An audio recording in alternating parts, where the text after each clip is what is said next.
नागौर की ये पावन धरा माथे इंडिया गठबंधन का उम्मीदवार हनुमान जी बेनीवाल की नामांकन रैली के महीने मंच माथे बिराजुड़ा समस्त सम्मानित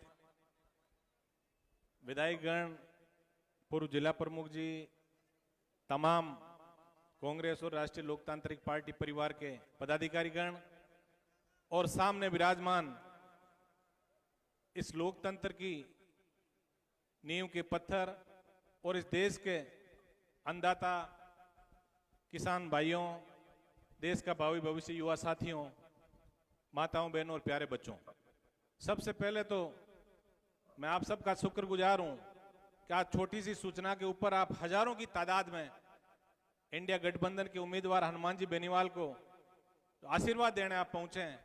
निश्चित रूप से एक बहुत बड़ा परिवर्तन इस बार देश की संसद के अंदर हमें देखने को मिलेगा। पूर्व वक्ताओं ने सारी बातें बताई और चूंकि समय का अभाव है, बहुत लंबा कार्यक्रम चल गया, मैं तो इतना ही निवेदन आप सबसे करूंगा। अभी बिंदु जी ने एक अच्छी बात बताई और मंजू जी ने जो कहा कि राष्ट्रीय लोकतांत्रिक पार्टी और कांग्रेस के एक विचारधारा मिलके और जोश और होश को सही अपना के इस ट्रिक से हमें 19 तारीख तक मैदान में डटे रहना है।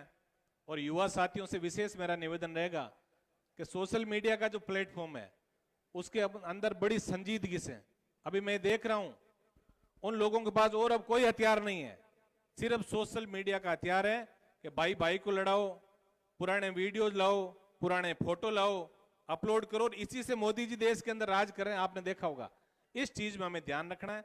सोशल मीडिया के माध्यम से बहुत सकारात्मक हनुमान बेनीवाल जी ने क्या कार्य किए, कांग्रेस पार्टी ने देश के अंदर क्या अच्छे काम किए, उन सब बातों को हम कैसे भुना सकते हैं, इसके ऊपर हम सबको जोर देना है। और जो कल यहाँ नामांकन का कार्यक्रम चल रहा था भारतीय जनता पार्टी का, और उसके अंदर मैं थोड़ा हमेशा एक आंकड़ों की बात करने वाला व्यक्ति हूं। कल जिनके जबान पे सरस्वती विराजती है उन नेताजी का जिक्र भी अभी हुआ। मैंने एक दिन किसी समझदार आदमी ने पूछा, अब अपने को यदि इतिहास की और विज्ञान की जानकारी लेनी है तो हमें हमारे बुजुर्गों के पास बैठना पड़ेगा। मैंने किसी बुजुर्ग व्यक्ति को पूछा, मैंने कहा 4-4, 5-5 बार विधायक रह गए और ये ऐसे इनके जबान पे सरस्वती विराजती है, इसका कारण क्या है? तो उन्होंने कहा ये कारण है कि शिक्षा के अंदर शायद मेरे हिसाब से 4वीं 5वीं पास नहीं है।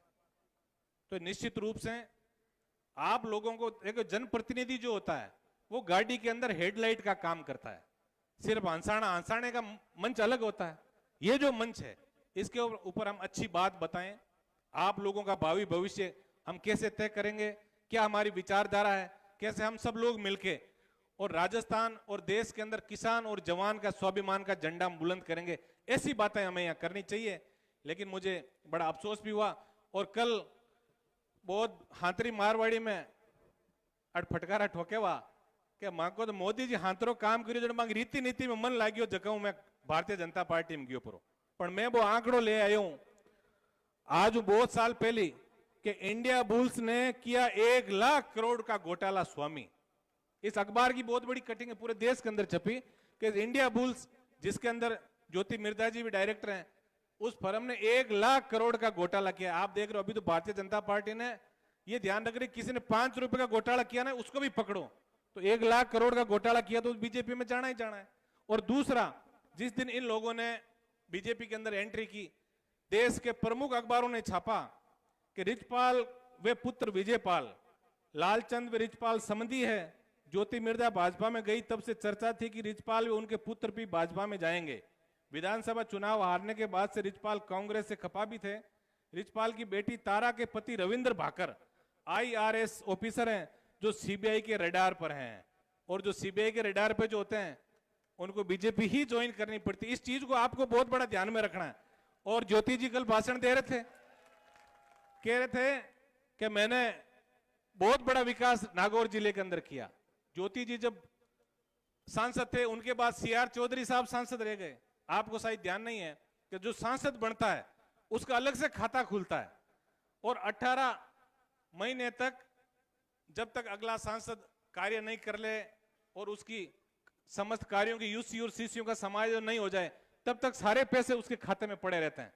तो ज्योति जी बन गए और ज्योति जी के बाद सीआर साहब बन गए 5 साल बाद, और फिर जब हनुमान जी बने तब हनुमान जी का खाता तो चेक करो भाई, विकास भी नहीं हुआ, एमपी एमएलए का पैसा कहां जा रहा है। तब अखबारों ने छापा कि ज्योति मिर्दा के सांसद निधि खाते में 5 करोड़ से ज्यादा रुपए पड़े और वो सारे के सारे पैसे हनुमान जी ने खर्च किए। अब ये तो देखिए इन लोगों की विकास की सोच है। मैं तो इतना ही निवेदन करूंगा आपसे, किसान का बेटा हूं और झूठी बातें मेरे को आती नहीं है, और किसान के बेटे सारे आज अग्रिम पंक्ति में बैठे हैं। ये कहीं ना कहीं आज कांग्रेस और हमारे क्षेत्रीय दल राष्ट्रीय लोकतांत्रिक पार्टी की रीति नीति हो सकती है कि समाज के अंतिम छोर में बैठे व्यक्ति को अग्रिम पंक्ति के अंदर बिठाएं। अभी आपने कल परसों देखा होगा, कानून मंत्री हमारे जोगाराम जी पटेल का बहुत बड़ा वक्तव्य छपा, उनको भजनलाल जी से मिलने नहीं दिया, तो उन्होंने कहा कि जिनके हाथ में 1 लाख की थैली नहीं है उनको किसी को मुख्यमंत्री से मिलने की इजाजत नहीं है। देखिए कितनी बड़ी शर्म की बात हमारे सबके लिए। मैं तो इतना ही निवेदन आप सबसे करूंगा कि आप सबके हक और अधिकार के लिए रात और दिन जाग के हनुमान बेनीवाल ने आपके लिए संघर्ष किया। मैं तो इतना निवेदन आप सबसे विशेष रूप से करूंगा, 19 तारीख को प्रत्येक व्यक्ति को हनुमान बेनीवाल बनके और मत का उपयोग सबसे ज्यादा करना है, क्योंकि लोकतंत्र के अंदर मत का बहुत बड़ा महत्व है। जैसे हमारे धार्मिक ग्रंथ के अंदर कन्यादान का महत्व है कि यदि हम कन्या का दान किसी बदमाश व्यक्ति के हाथ में दे देते हैं तो कन्या को ही नहीं पूरे परिवार को जिंदगी पर आंसू टपकाने पड़ते हैं। वैसे यदि मत का दान यदि हमने गलत व्यक्ति को दिया तो 5 साल यानी 60 महीने तक हमें पछताना पड़ेगा। इसलिए मेरा विशेष आप सब लोगों से निवेदन है कि आप सब लोग मिलके और इंडिया गठबंधन के उम्मीदवार हनुमान बेनीवाल जी को भारी मतों से आप जिताना है।